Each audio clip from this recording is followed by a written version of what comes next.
Vamos a pasar al área de ecocardiografía. Es para mí un placer encontrarme en este 26 aniversario del OMA 34 de la ciudad de Monterrey.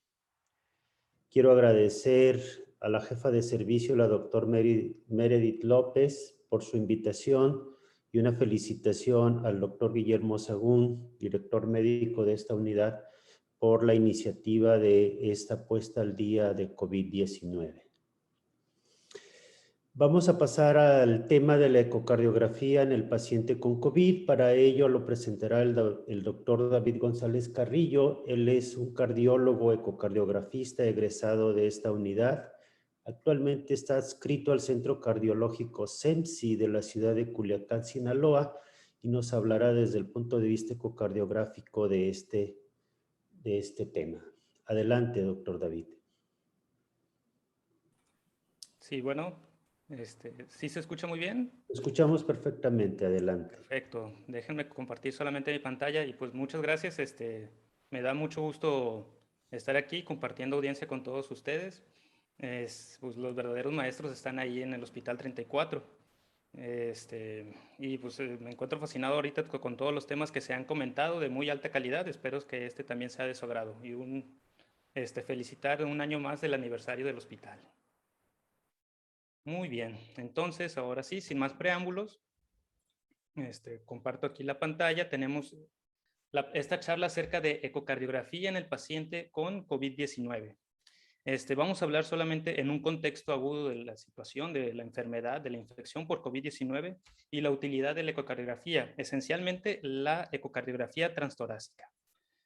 Muy bien, entonces los objetivos que vamos a revisar serían algunas generalidades para dar un poco de contexto a esta situación de la infección y la utilidad de la ecocardiografía. Vamos a responder algunas preguntas que serían: ¿qué es? ¿Qué mide?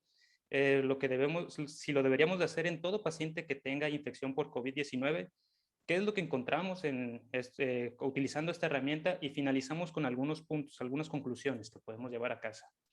Entonces, de generalidades, primero, como les decía, solamente poniéndonos al tanto al día, esta es la situación epidemiológica actual el mapa epidemiológico que nos ofrece la Federación. El estado de Nuevo León, pues ahorita en un estado máximo. La verdad que uno de los, la situación, el punto álgido en lo que va de la pandemia. Todos los casos que se han registrado de personas que han sido infectadas por el coronavirus. Y aquí quisiera resaltar en uno de los cuadrantes en el inferior derecho de su pantalla las comorbilidades asociadas a las personas que infectan de COVID. Aquí tenemos que, bueno, se lleva el primer lugar la hipertensión arterial con un 15%, obesidad en un 12%, diabetes 11% y tabaquismo a casi un 7%. Pero bueno, yendo al estado de Nuevo León, las defunciones como tal, cuando un paciente pasa de una situación de infección al grave y que pues concluyen con el fallecimiento del paciente, vemos que cambia este porcentaje, esta asociación de cada una de las comorbilidades. Sigue siendo en primer lugar la hipertensión, hasta un 45%, diabetes en el 39%, pacientes que aparentemente no tenían ninguna comorbilidad, hasta un 30%. Y también se empiezan a reconocer que pacientes que ya tienen alguna cardiopatía, hasta casi un 6%.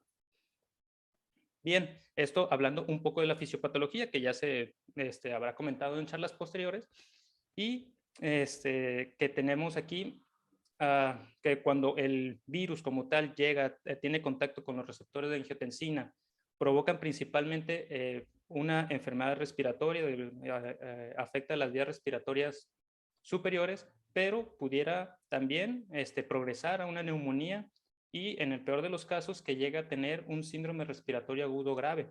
Esto, dependiendo la modulación que tenga el sistema inmune, pues pasa a ser una situación terrible que pudiera generar un estado de hiperinflamación, además que la afección pulmonar que provoca hipoxemia. Todo esto pues pudiera involucrar que tengamos algunas afectaciones del corazón. También hasta se ha descrito que el mismo virus pudiera afectar directamente, ocasionar lesión miocárdica. Entonces, considera que hay alrededor de un 10 al 25% de afección cardíaca con personas que tienen una infección por coronavirus. ¿Y cuáles son estas afecciones cardíacas? Pues tenemos casi todas las enfermedades ya conocidas también que no necesariamente tiene que ser por COVID, que puede una persona que se infecta por coronavirus desarrollar un infarto agudo del miocardio, una lesión miocárdica, no necesariamente con obstrucción coronaria, arritmias, falla cardíaca, derrame pericárdico con taponamiento, tromboembolismo pulmonar, y para cada una de estas nosotros utilizamos herramientas diagnósticas como es el electrocardiograma, la radiografía de tórax, el ecocardiograma, estudios de resonancia y tomografía que nos ayudan para la evaluación, tomar decisiones en cuanto al tratamiento y vaya, que esto lo hacemos, como les digo, sin necesidad, pues, bueno, en pacientes que no tienen COVID. Ahora, en los pacientes que tienen coronavirus, pues ha cambiado la situación. Pero bueno, primero vamos a resolver estas preguntas de qué es el ecocardiograma y qué es lo que mide. El ecocardiograma es una herramienta diagnóstica que se basa en el ultrasonido. Aquí, como se muestra en la imagen, mediante un transductor que se está apuntando hacia el tórax del paciente, emite ondas de ultrasonido y se reciben y se da una interpretación mediante un computador para tener una imagen del corazón en tiempo real. Aquí, en esta siguiente imagen, pues vemos cómo hace un corte tomográfico y nos da una proyección bidimensional del corazón, como les decía, en tiempo real. Entonces, no solamente nos ayuda a evaluar la estructura del corazón, sino que también nos ayuda a estar evaluando, que es en tiempo real, la función del corazón, porque nos está diciendo cómo está llevando cada latido que debe llevar el ciclo cardíaco. Entonces, no quedamos solamente con la evaluación de solamente una proyección del corazón, sino que tenemos que verlo de diferentes perspectivas y de ahí nosotros identificamos cada una de las estructuras del corazón y empezamos a hacer las mediciones de la aurícula, del ventrículo, qué distancia hay de una cosa y de la otra, que actualmente ya se reconocen que dependiendo las características que vayamos sumando, pues es el corazón que pudiera tener una persona con diabetes, con hipertensión, una persona con infarto, y la vamos distinguiendo, además de ver la progresión en su movimiento, de su función, como les decía. Y no nos quedamos solamente con esta imagen biplanar, sino que también tenemos la posibilidad de agregar otras tecnologías como es del Doppler. Aquí estamos viendo la modalidad de Doppler color, que ahora ponemos un área de interés y nosotros podemos interrogar cómo pasa el flujo de sangre a través de cada una de las estructuras. Cómo pasa, si debe ir hacia una dirección, hacia otra, si se está regresando la sangre, y eso nos permite evaluar los componentes, las válvulas, por ejemplo, de cómo pasa en cada una de ellas. Y no solamente nos quedamos con esa modalidad, tenemos estas otras que se llaman Doppler pulsado, Doppler continuo, que nos permite ver ahora o medir con base al tiempo y la velocidad de cada uno de estos flujos, y no nos quedamos a eso, sino que vemos la declinación, la velocidad, la desaceleración, las aceleraciones de cada uno de estos flujos. No se diga que, pues ahora más reciente, tenemos técnicas avanzadas asociadas al estudio de ecocardiografía. Quiero enfatizar un poco en esta, que es el strain o la deformación, en donde nosotros al poner una retícula en la parte de la pared ventricular, puede ser en el ventrículo izquierdo, puede ser en el ventrículo derecho, puede ser ahora también en la aurícula, y nosotros durante el ciclo cardíaco seguimos esta pared ventricular y vemos cómo tiene esa deformación, ese cambio de volumen, de área, bueno, dependiendo de la medición que se esté realizando o hacia dónde se está desplazando. Y se da una interpretación, números positivos, números negativos, dependiendo de que si crece o disminuye su dimensión. Aquí una interpretación de cómo es el ventrículo izquierdo, y vemos pues que está compuesto de diferentes fibras. Bueno, cada una de estas capas, los colores, interpreta las capas de la pared ventricular izquierda, que representaría algunas de las fibras de las longitudinales, circunferenciales, radiales, que componen al corazón, cómo está en una posición inicial a su izquierda, que sería la diástole, y cuando hace sístole, resulta una expulsión de sangre, la fracción de expulsión, pero ahora podemos ver o tratar de identificar cómo es que la pared miocárdica hace ese trabajo para tener esa fracción de expulsión del ventrículo izquierdo. Y quería enfatizar en esto porque ahora recientemente pues ya no nos quedamos con solamente que la función se mide solamente con la fracción de expulsión. Una cifra muy conocida, que si es arriba del 50%, pues es algo relativamente bien. Pero ahora vemos este mecanismo porque hay ocasiones en que nosotros empezamos a identificar que estas fibras pudieran estar alteradas, pero la función ventricular por FEBI se encuentra todavía bien. Pero ¿qué pasa si una fibra, las fibras longitudinales o las circunferenciales o las radiales ya no están funcionando? Tenemos ahora la opción de ver estas características subclínicas de la enfermedad. Aquí es solamente ejemplificando cómo se realiza por parte de la pared ventricular, que estamos poniendo esta retícula de la parte basal, medio y apical. Aquí en una proyección que se le conoce de 3 cámaras, vemos la pared anteroseptal ventrículo izquierdo, la pared posterior, y le damos una interpretación, le podemos dar estas diferentes interpretaciones a través del tiempo, cómo se va deformando cada uno de estos segmentos. Interpretamos por color y a lo mejor hasta solamente con alguna cifra, algún porcentaje. Y bueno, y eso es explicar un poco de toda esta herramienta que nos hemos tenido recientemente, porque también ya hay otras que se pueden seguir derivando del mismo, de estas mismas mediciones, pero bueno, es otro tema de otras, para otra charla. Y bueno, entonces nosotros obtenemos toda esta información que les estaba platicando y tenemos un reporte, se realiza un estudio que se llama ecocardiografía integral. Significa todos los valores, todas las mediciones que sean posibles, tratando de resolver una pregunta que fue por la cual se indicó este estudio.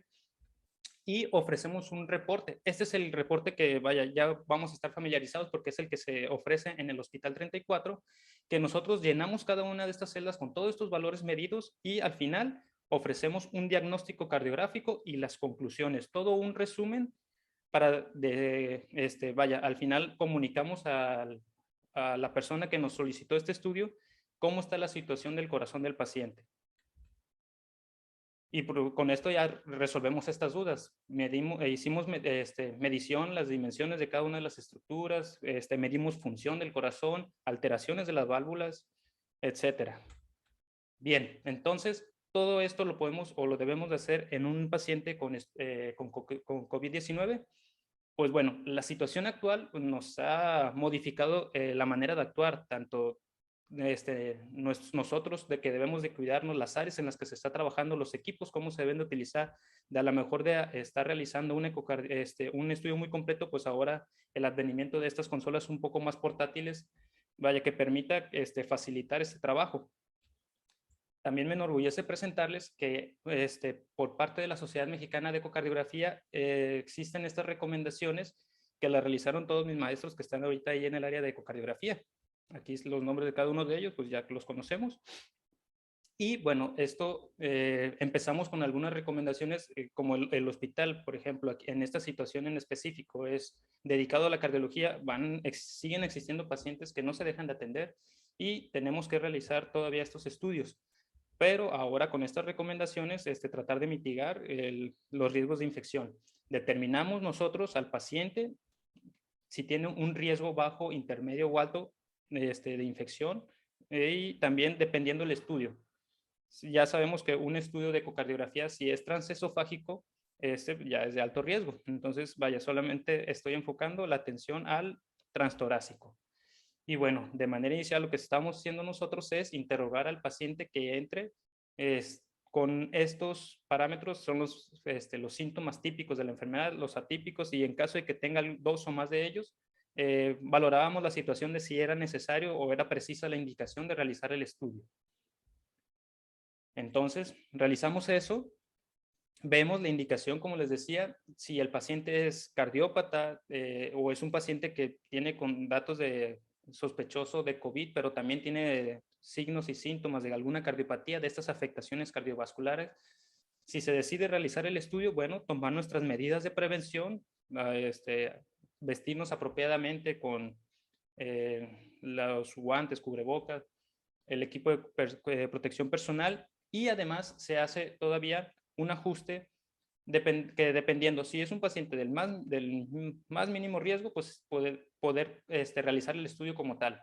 Pero si es un paciente que estamos con sospecha de un riesgo intermedio, a partir de ahí se puede realizar este tipo de estudios, pero ahora de una manera focalizada, el denominado POCUS.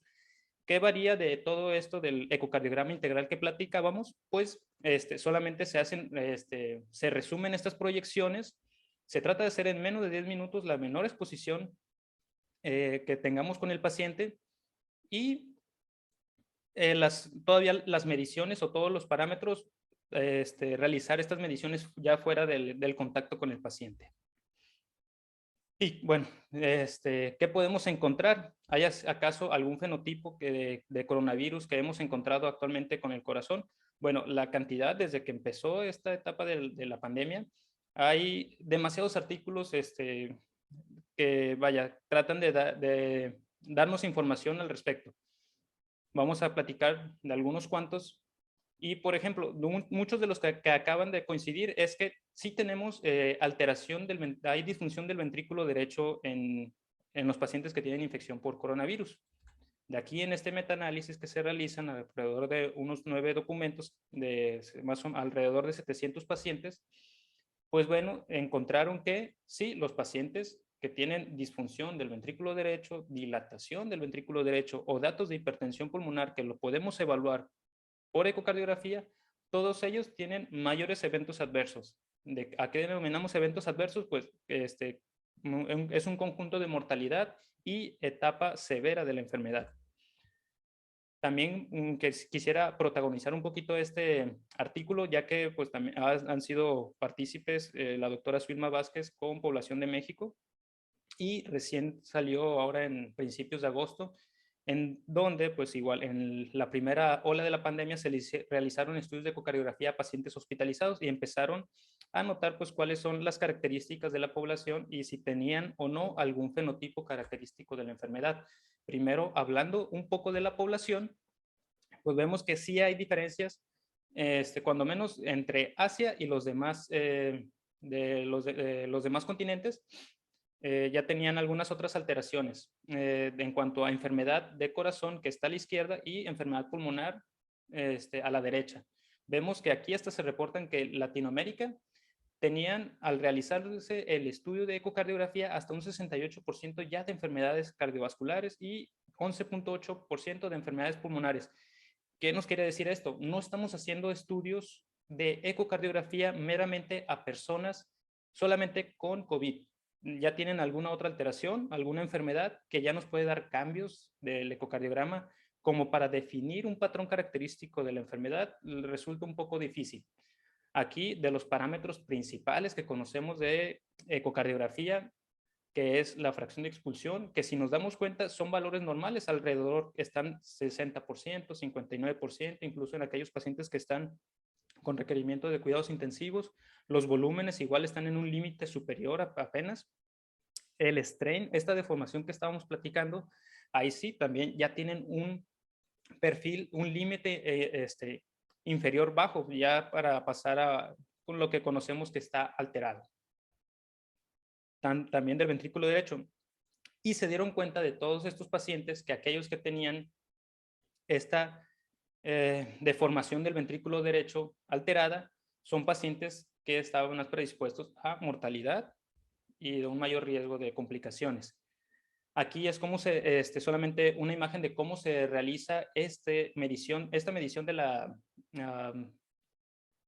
deformación del ventrículo derecho, y es que ponemos esa retícula a través de la pared libre del ventrículo derecho, que lo encontramos aquí, la seguimos con el tiempo en su porción apical, medio y basal, y nos da un porcentaje, que alrededor, arriba de 20%, por de manera general, 22% es algo que es normal. Ya por debajo de eso empezamos a tener o describir que la función está alterada.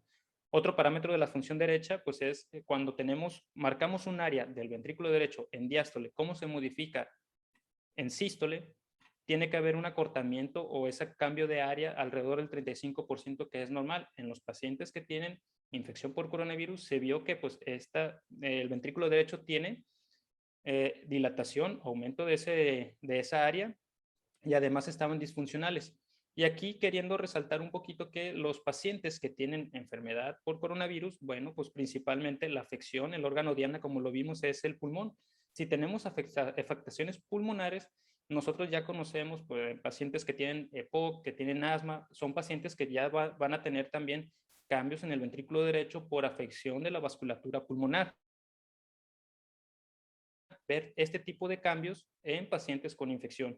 No se diga si se está realizando también en un estado crítico del paciente, que a lo mejor hasta estudios que estaban el paciente hospitalizado, intubado en una situación crítica, y pues empiezan a ver esos cambios. Y también este otro artículo, una revisión sistematizada que también ahora reciente se publicó en junio en esta revista de ecocardiografía, en donde se evalúan 47 documentos y, vaya, van desglosando cada uno de los parámetros. Vaya, se lo resumo muy fácil. El paciente que tiene hipertensión pulmonar medido por ecocardiografía tiene mayores eventos adversos. Si el ventrículo derecho está dilatado, mayores eventos adversos. Si tiene una TAPSE baja, mayores eventos adversos. Fracción de acortamiento baja, mayores eventos adversos. Muy bien, ya para finalizar con este último artículo, que fueron de los primeros que nos ayudaron a resolver un tanto las dudas que se tuvieron, un total de 1,200 pacientes, se evaluaron, se les realizó ecocardiografía, pero primero se trató de identificar cuál fue la indicación o por qué se le pidió el estudio de ecocardiografía. Aquí vemos esta ilustración en donde los pacientes que tenían biomarcadores elevados, falla cardíaca, izquierda, derecha, dolor torácico, vemos cómo se mueven y se les realiza un ecocardiograma. En la gran mayoría de los pacientes tuvo un ecocardiograma normal. Sí se encontraron a lo mejor alteraciones izquierdas, alteraciones derechas, pero fíjense que también nos ofrece la información que solamente 1/3 de los pacientes obtuvieron un beneficio de realizarse el ecocardiograma para cambiar la terapia o para apoyar el cambio de la terapia que ya habían realizado. Todos los demás no tuvieron algún provecho de realizar un estudio de ecocardiografía en los pacientes que tenían COVID y además sospecha de alguna afectación miocárdica. Muy bien, ya para finalizar, ahora sí, entonces tenemos como conclusión que el ecocardiograma no se debe realizar de manera indiscriminada. Debemos de tener una indicación precisa y valorar si realmente tendrá utilidad para el paciente. No se ha definido como tal un fenotipo ecocardiográfico, no hay un corazón de COVID todavía de la infección. Sin embargo, ya hay manifestaciones asociadas y que correlacionan con eventos. Y por último, pues el mensaje de todavía, pues esto sigue y hay que seguir cuidándonos. Muchas felicidades.